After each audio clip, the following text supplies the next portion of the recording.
नाज़रीन, हमें ज्वाइन किया है एयर कमांडो रिटायर्ड जनाब खालिद चिश्ती साहब ने। किसी तारुफ के मोहताज नहीं, बहुत शुक्रिया चिश्ती साहब, आपने हमें वक्त दिया। चिश्ती साहब, एक ज़ाहिर है ये इसमें कोई हैरत की बात तो नहीं है, मगर रिसेंटली फिर हम देख रहे हैं कुछ डेवलपमेंट्स हो रही हैं भारत और इजराइल के माबैन। इसके साथ साथ एक बयान ईरान की तरफ से भी आया है कि जिसमें उन्होंने हमें बड़ा अप्रिशिएट किया है। जब ये जंग हुई थी और ये हमारी इंडिया के साथ, तो ज़ाहिर है वो दोनों इकट्ठे थे, इजराइल और जो इंडिया है। तो अब ये आगे क्या करने जा रहे हैं, और हाइड्रोजन बम के तजर्बे की बात भी हो रही है। तो how do you look at this? ये जो बहरहाल पहले से भी उनकी टाइज़ हैं, मगर अब टाइज़ ज़रा एक्सपेंड भी हो रही हैं, तो आप इसे कैसे देखते हैं? पर्टिकुलरली ये जो इन दी वेक ऑफ ये जो हमारी फ़ौज को वहाँ तैनात करने की बात भी हो रही है गज़ा में, तो ज़रा कम्प्लेक्स नहीं हो जाएगा ये इशू जनाब चिश्ती साहब? जी, बहुत शुक्रिया अजीज साहब और मियाँ साहब, आपने इनवाइट किया। ये देखिए, बिल्कुल आपने ठीक कहा कि ये कोलैबोरेशन की बहुत पुरानी है। ऑल्दो इंडिया ने इजराइल को फॉर्मली रिकॉग्नाइज किया था 1992 में, लेकिन जो इनकी मिलिट्री टाइज हैं वो वेल बिफोर रिकॉग्निशन इनकी कई दिहाइयों तक मुहित है। और खास तौर पर आपने नोट किया होगा कि जब 67 और खास तौर पर 1973 में अरब इजराइल वॉर में पाक फ़िज़ाइया के पायलट्स ने अरब मुल्कों की तरफ से हिस्सा लिया था इजराइल के खिलाफ।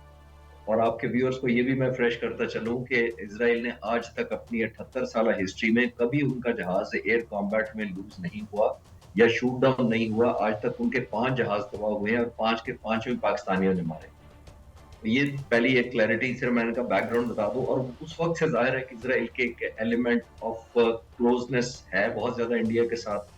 जो अभी आप बात कर रहे हैं, इंडिया को बहुत हिस्टोरिकली बड़ा टेक्निकली सपोर्ट किया। बहुत सारी चीजें विजिबल हैं और बहुत सारी चीजें जो मीडिया पर या पब्लिक में नहीं आती। जो विजिबल है वो आपने देख लिया। ये जो ड्रोन्स अभी इस्तेमाल हुए थे वो इजराइल ने दिए हुए थे। इंटेलिजेंस गैदरिंग वो देते हैं, सैटेलाइट और इलेक्ट्रॉनिक बड़ी सपोर्ट देते हैं। इंडिया के पास जो एयरबोर्न अर्ली वार्निंग जहाज हैं, वो जहाज वो रूस के हैं, लेकिन उन पर जो रेडार लगा हुआ है, बहुत बड़ा जो डोम लगता है बैली पर, वो इजराइल का दिया हुआ है। तो इजराइल की कोलैबोरेशन सिर्फ यही नहीं है, सिर्फ इवन वो सेंसर्स देता है, इलेक्ट्रॉनिक देता है, ह्यूमन इंटेलिजेंस देता है, एंटी टेररिज्म के खिलाफ उनको सपोर्ट करता है, जो सो कॉल्ड इंडिया अपने आप को टेररिज्म समझता है। और ये दोनों मुल्क अपने आप को ज़ाहिर विक्टिम समझते हैं। हम टेक्नोलॉजी इसलिए हासिल कर रहे हैं या कोलैबोरेशन कर रहे हैं कि हमें टेररिज्म से खतरा है। तो ये ज़ाहिर है बढ़ती जा रही है। और ख़ास तौर पर जब मई में हुआ तो इंडिया को एक और एम्बैरेसमेंट हुई।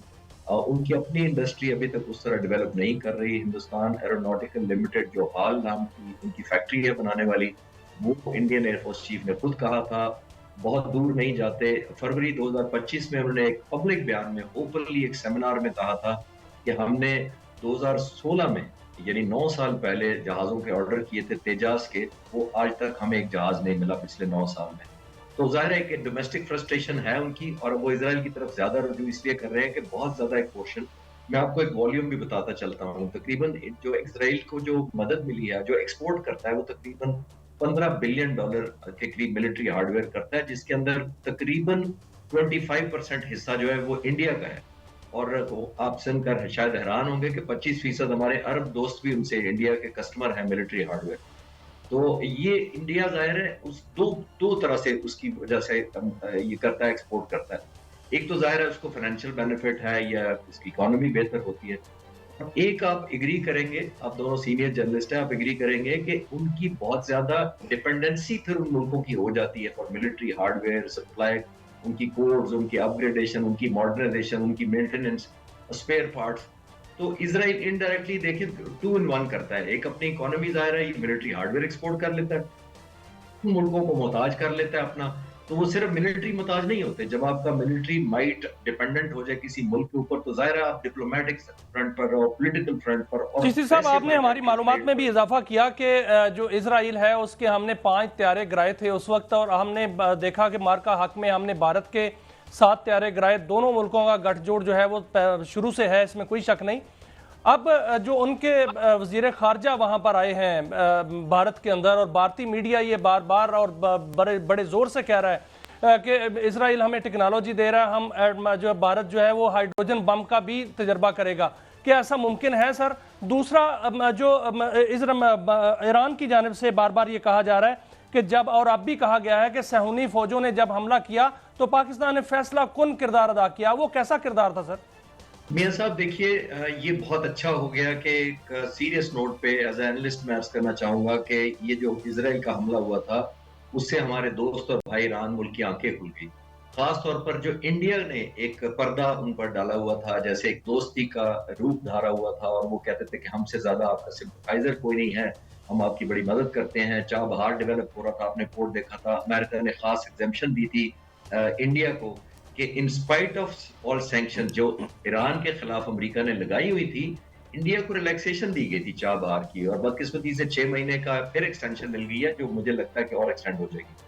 तो इंडिया ने एक बहुत ज्यादा एक एलिमेंट ऑफ ट्रस्ट या कंफर्ट लेवल ईरान के जहन में पैदा किया हुआ था, और जाहिर है वो बीएलए को उनको सपोर्ट करना होता है। कुलभूषण यादेव, मुझे याद कराने की आपको या आपके व्यूअर्स को जरूरत नहीं है वो कहाँ से पकड़ा गया था और कहाँ से इधर स्मगल हुआ था।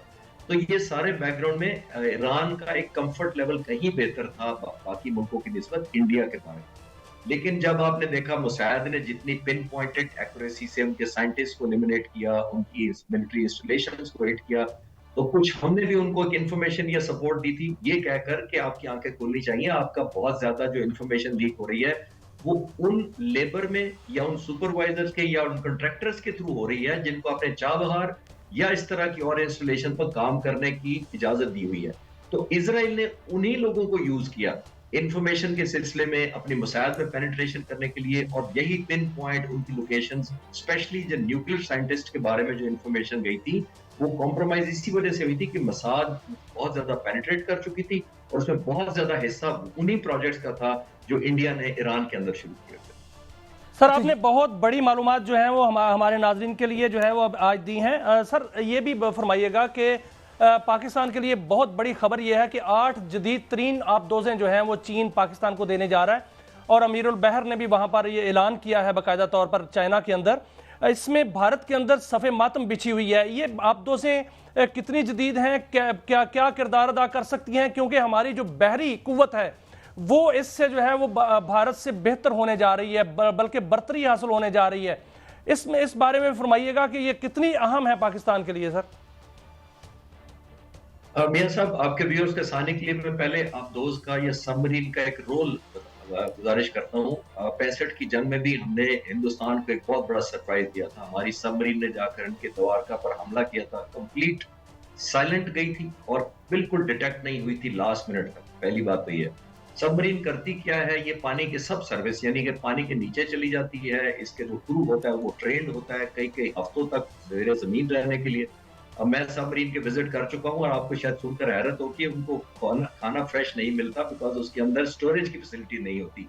एयर कंडीशनिंग के सेंस में मैं कह रहा हूँ, क्योंकि बैटरीज पर सारी चलती है, इसलिए उसके अंदर रेफ्रिजरेशन नहीं होती, ड्राई दालें होती हैं, और क्रू कई कई दिन नहाता नहीं है। मैं उनके अप्रिशिएट कर रहा हूँ उनके रोल को, शायद आम लोगों को पता भी नहीं है कि किस सैक्रिफाइसेस से वो गुजरते हैं। इसका सबसे बड़ा मिलिट्री पॉइंट ऑफ व्यू से एक एडवांटेज ये होता है कि ये जब सरफेस चली जाती है, इसको डिटेक्ट करना मुश्किल होता है। ऑल्दो सेंसर्स आ गए जो डिटेक्ट कर लेते हैं, लेकिन डिपेंड करता है कि उसकी पानी के नीचे रहने की कितनी देर तक स्टैमिना है, और वो बैटरी लाइफ पर डिपेंडेंट होता है। तो ये जो बैटरी नई जो सबमरीन हमें मिल रही हैं, ये बहुत जबरदस्त इस तरह लीथल हैं कि इनकी जो सब सर्विस रहने की जो ड्यूरेशन है वो बहुत ज्यादा है, सिग्निफिकेंटली ज्यादा है। और नीचे क्यों रहते हैं? हर सबमरीन को अपनी बैटरी चार्ज करने के लिए सतह समंदर पर आना पड़ता है। जब वो सतह समंदर पर आती है तो दुश्मन के जहाज और सर्विलेंस के जो स्कैनर्स होते हैं उनको पिक कर लेते हैं, जिसका मतलब ये हुआ कि जितना वो पानी के नीचे रहेंगे, यानी जितनी उनकी बैटरीज अच्छी होंगी कि उनको कम से कम आना पड़े या ज्यादा ड्यूरेशन पानी के अंदर गुजारेंगी, उतना ही वो अपना सरप्राइज एलिमेंट अपने पास रख सकेंगी। क्योंकि जब भी सर दुश्मन क्यों परेशान है इससे? दुश्मन बहुत परेशान है, सफे मातम बिछी हुई है। इसलिए कि सरप्राइज में बहुत इजाफा हो जाएगा मियां साहब, इस वजह से कि पहले हमारी जो कन्वेंशनल सबमरीन है वो रिलेटिवली जो पुरानी है, उनको बैटरी चार्ज करने के लिए उसको सतह समंदर पर आना पड़ता है। जब वो आती हैं तो दुश्मन डिटेक्ट करने की पॉसिबिलिटी रखता है अपने पास। इनकी जो बैटरी लाइफ और सब सर्विस रहने की ड्यूरेशन बहुत ज्यादा है, और जब वो जितनी ज्यादा होगी, मैंने अर्ज किया, उतना ही सरप्राइज देने की सलाहियत ज्यादा होगी, क्योंकि ना ये ऊपर आएंगी ना दुश्मन को उनकी मौजूदगी का पता लगेगा। पता लगेगा तो उस वक्त लगेगा जब ये हमलावर हो जाएंगी।